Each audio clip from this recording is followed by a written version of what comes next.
अस्सलामुअलैकुम। मोहम्मद अज़हर सिद्दीक़ अपने YouTube channel के साथ हाज़िर ख़िदमत है। शुक्र अल्हम्दुलिल्लाह वज़ीर आज़म साहब ने हमारी बात मान ली। बाकी लोगों ने भी कहा, लेकिन मैंने ट्वीट पे बड़ा वाज़ेह तौर पर वज़ीर आज़म से गुजारिश की थी कि वो कौम को एतमाद में लें और आकर बातें की हैं। बातें तो उन्होंने बताया है कि वो बड़ी कोशिश कर रहे हैं, मुसलमान ममालिक को सरबराहान से बात करने हैं, इस्लामी ममालिक के लोगों को साथ लेकर चलना है। यकीन दिलाता हूँ कि वो कौम और उम्मत को मायूस नहीं करेंगे। मगरबी ममालिक जो है ना, वो होलोकॉस्ट वाले मामले पे किस तरह इकट्ठे होते हैं, उन्हें बताना पड़ेगा। इस इशू को सामने रखते हुए भारतीय अकाउंट्स के प्रोपेगेंडा के हवाले से बात की कि 4 लाख ट्वीट में से 70% जो है ना वो जाली हैं और 380 ग्रुप जो हैं वो इंडिया के अंदर पाकिस्तान मुखालिफ मुहिम पर काम कर रहे हैं। बाकायदा बातचीत शुरू हो चुकी है। देर आए हैं, लेकिन ये बहुत जल्दी आना चाहिए था इस सारे मामले में। वज़ीर आज़म ने बड़ी कंपोस्ट, मुख्तसर और जामे तकरीर की है और यहाँ ज़िक्र किया कि यहाँ कौम को मुत्तहद होना ज़रूरी है। बिल्कुल कौम को मुत्तहद होना ज़रूरी है, लेकिन स्टेप्स आपको बहुत पहले लेने चाहिए। आपको कौम से बहुत पहले ख़िताब करना चाहिए था, लेकिन देर आए दुरुस्त आए और अच्छा स्टेप लिया आपने। हम समझते हैं ये बेहतर तरीका है, यही हल है, वरना गोलियों के सामने अपने ही लोग होंगे। और ये मामला ऐसा है कि अगर आप इसको कंट्रोल ना करते तो ये आपकी हुकूमत को आपको ले जाना था, सलाम में ना बहला के ले जाना था, इसने बह जाना था। तो ये तो इमरान खान साहब ने अच्छा काम किया है एंड मस्ट अप्रिशिएट। आपने वॉइस भी बड़ी खुल के दी है, पूरी दुनिया में चीज़ दे दी आपने। दूसरा, नवाज शरीफ की प्रॉपर्टियों की जायदादें ज़ब्त होने के हवाले से ज़रा मैं क्लियर कर दूं। देखें, नवाज शरीफ के 2 केसों में रेफरेंसों में सज़ा हो चुकी है। अल अज़ीज़िया में, सबसे पहले एवन फील्ड के अंदर, एवन फील्ड की जजमेंट सस्पेंड है। अल अज़ीज़िया में जजमेंट सस्पेंड नहीं है, मेडिकल ग्राउंड पे बेल दी थी और वो भाग गए इस मुल्क से। जो आज अकाउंटेबिलिटी कोर्ट 3 इस्लामाबाद में जो फ़ाइल की है वो रेफरेंस 6/2002, ये तोशा खाना वाला रेफरेंस है। कन्फ्यूजन ना रहे, लोग अगर इसको समझ ना सकें, ये application for issuance of direction to the concern authorities sale of the attach property of the proclaimed offender PO की बात है। और अंडर नवाज शरीफ की सेक्शन 88 के 87-88 की कार्रवाई हम कहते हैं इसको, ताज़ीरात पाकिस्तान के तहत। अब इसमें वो सारी चीज़ों का जिक्र किया हुआ है। मोहम्मद बख्श टेक्सटाइल मिल के शेयर्स हैं, तादाद बताई हुई है। हुदैबिया पेपर लिमिटेड, मशहूर ज़माना, Hudaibiya engineering company limited, Ittefaq textile limited. फिर आगे जो जायदादें हैं 135 अबरमार लाहौर। फिर एग्रीकल्चर लैंड है जो मौज़ा मानक की है, यही जो जाती उमरा की बात हो रही है। एग्रीकल्चर लैंड जो है बदोक्सियानी, मौज़ा बदोक्सियानी लाहौर का है। मौज़ा माल रायवंड की है। एग्रीकल्चर लैंड सुल्तान के की है, ये बैरिया के साथ है तकरीबन एरिया। फिर एग्रीकल्चर लैंड मौज़ा मंडियाली फ़िरोज़ाला शेखपुरा की बात है। इसी तरह दूसरे भी फ़िरोज़ा शेखपुरा की बात है। बंगला 24A and B3 hall road मरी की बात है, क्या बात है। और घर है मईरिंग 15 कनाल 15 मिनट छांगला गली में, माशाअल्लाह। आगे फिर उनके कई गाड़ियों का जिक्र है, टोयोटा लैंड क्रूज़र का, मर्सिडीज़ बेंज का, ट्रैक्टर मॉडल वगैरह। फिर बैंक अकाउंट है।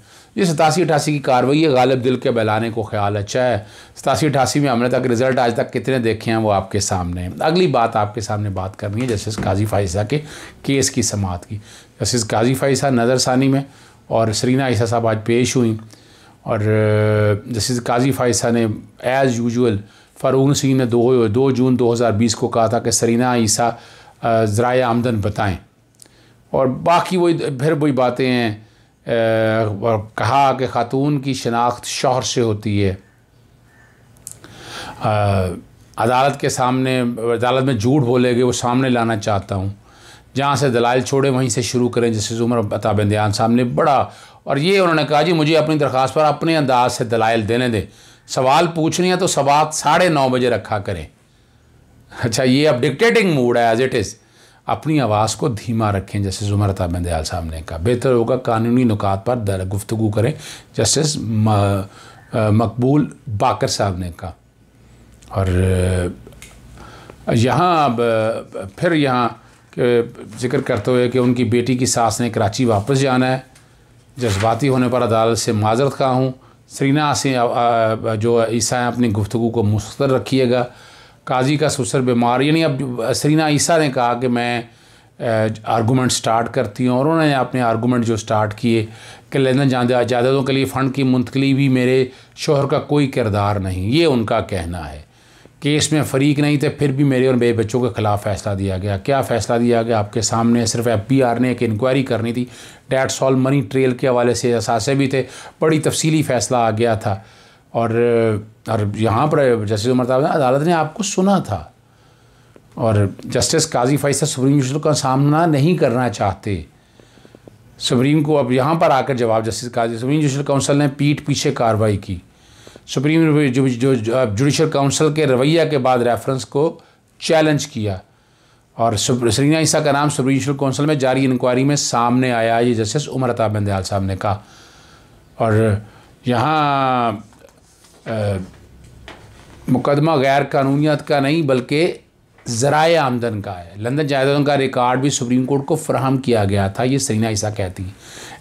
FBI ने अपने हुक्मनामे में मेरी तनख्वाह और मिलने वाली किरायों को शामिल नहीं किया।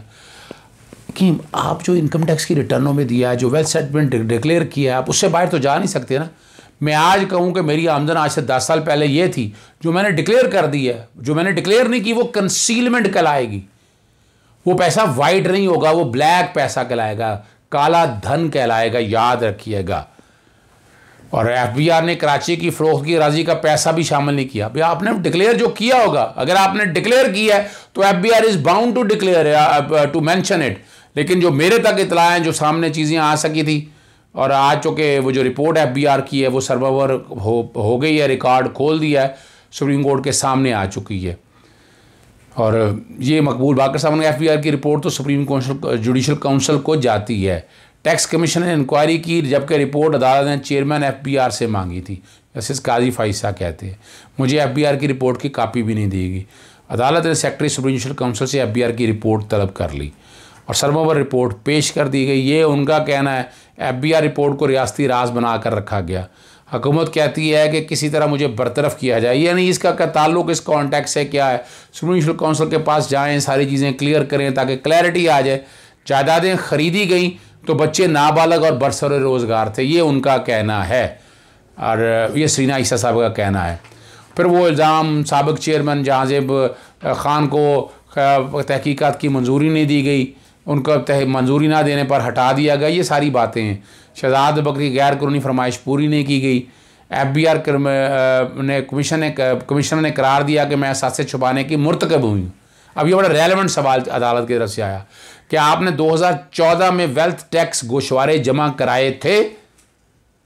मैं कोई टैक्स रिटर्न जमा नहीं, 2014 में कोई टैक्स रिटर्न जमा नहीं कराई थी। ये बात क्लियर हो गई यहाँ पर, यानी आपने डिक्लेयर ही नहीं की।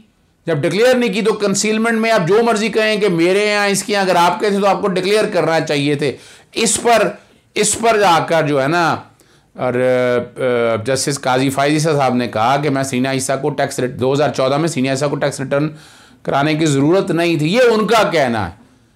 और फिर FBI की रिपोर्ट, जो FBI की रिपोर्ट है उसकी कापी मांगी है जस्टिस काजी फैसल ने। रिपोर्ट की कापी कराकर आपको भी दे देते हैं, ये अदालत ने कहा है।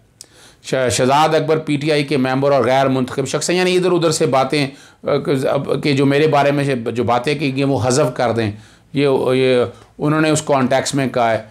और मेरे बच्चे जस्टिस काजी फैसल के ज़ेर कफ़ालत नहीं हैं। और फिर वो इमरान खान के बारे में इनकम टैक्स का कानून का इतलाक़ नहीं होता, अहली और बच्चों के साथ ज़ाहिर नहीं किए। इमरान खान बतौर वज़ीर आज़म मोदी पर कैसे रह सकते हैं? उन्होंने अपने टैक्स गुजारे में सच नहीं बोला। यहाँ पर अदालत ने क्लियर किया, आपको समझना होगा रेफरेंस अदालत कल अदम करार चुकी, आपके तमाम दलाइल रेफरेंस के ख़िलाफ़ है। आपका मामला सिर्फ केस FBI को भिजवाने तक का है। वकील नहीं हूँ इसलिए गलती कर रही हूँ। जायदादें खरीदी गई तो बच्चे बालग और बरसरे रोज़गार थे। और तीनों फ्लैट में 50% की शेयर होल्डर हैं। FBR की रिपोर्ट के मुताबिक या तीनों जायदाद में 50% शेयर होल्डर हैं। और फिर ये FBR के मुताबिक आपने वाज़ा नहीं किया कि आप सिर्फ अपनी वजाहत देंगी या बच्चों की देंगी। आपको ये चीज़ें भी बड़ी क्लैरिटी के साथ सामने थी, ये आपको क्लियर करनी थी। क्या आपके बच्चों ने भी शेयर्स की रकम अदा की थी? अब ये वो कहती है मुमकिन है मेरे बच्चों ने कुछ अदायगियाँ की हों। ये बहुत पुरानी बात है, याद नहीं कि किसने कितनी अदायगी की। क्या आपके बच्चों ने FBR को ज़राए आमदन बताए थे? मेरे और मेरे बच्चे लंदन जायदादों के मुश्तरका मालिक हैं। असल बात फ़ंड के ज़राए की है। बड़ा रेलेवेंट सवाल है जैसे मुनीब अख्तर साहब। इससे फ़र्क नहीं पड़ता घर में कितने पैसे दे रहा है, ये सरीना ईसा साहब का कहना था। मेरे बुनियादी हकूक़ के खिलाफ वर्जी की गई। अब जो आगे कहना है कि FBR को जवाब दिए थे, मेरे जवाब रिपोर्ट का हिस्सा होंगे। सरीना ईसा लंदन जायदादों का वाज़ेह जवाब नहीं दे सकी। FBR के मुताबिक लंदन जायदाद की कीमत 7,51,000 पाउंड है, जैसे याया अफरीदी ने कहा। FBR ने तस्लीम किया कि आपने 7,55,000 पाउंड भिजवाए। आप बराह रास्त असल नुक्ते पर आएँ, हम आपको सुनने के लिए बैठे हैं। अगर वजाहत मांगे तो हम्बल से सुना करें। ये अदालत की तरफ से अब ये सारी चीज़ें सामने आ चुकी हैं और दोस्त वजाहत नहीं की तो अदालत से माजरत खा हूँ। आप जस्टिस काजी फैसल से बेहतर दलाइल दे रही हैं। टैक्स कमिश्नर मेरे फ़ॉरेन करेंसी अकाउंट की तफसीलात मांगी। मेरे फ़ॉरेन करेंसी अकाउंट की कानूनी तहफ़्फ़ुज़ हासिल है। अब ज़रा ये बात ज़रा ध्यान से सोचिएगा। ये वही बात है, शहबाज शरीफ वाला केस है कि मैंने अगर फ़ॉरेन बाहर से पैसा आया डिक्लेयर कर दिया है तो आप उसको छेड़ नहीं सकते हैं। वो पैसा आपकी रेमिटेंसेस बाहर से आए हों।